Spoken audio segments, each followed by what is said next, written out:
Welcome to my daily blog. অনেকদিন পর তোমাদের সাথে একটা খাওয়া দাওয়ার ভিডিও শেয়ার করছি। হ্যালো, আসসালামু আলাইকুম। Welcome to my daily blog and my channel. প্রতিদিনের মতো আজকে সকাল থেকে সন্ধ্যা অবধি যা যা খাওয়া দাওয়া করছি তাই তোমাদের সাথে শেয়ার করব। আজকে সকালের নাস্তা ছিল চা, রুটি এবং কলা। এই চাটা আমি বানিয়েছি এবং রুটিটাও আমি বানিয়েছি, দুইটার দায়িত্ব আমার ছিল। দেন দুপুরে আজকে রান্না বান্না হয়েছে। আজকে রান্না হয়েছে পোলাও, তারপর হচ্ছে গরুর গোশ, তারপরে ডিমের কোরমা।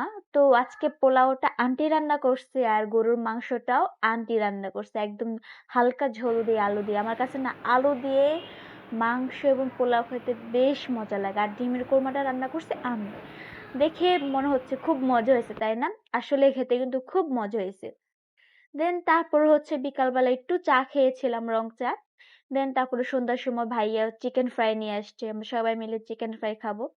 আলহামদুলিল্লাহ, আমার এই ছোট্টখাটো ডেইলি ব্লগ তোমাদের কাছে কেমন লাগছে অবশ্যই কমেন্ট করে জানাবা। দেখা হবে কোনো নেক্সট ভিডিওতে। আল্লাহ হাফেজ।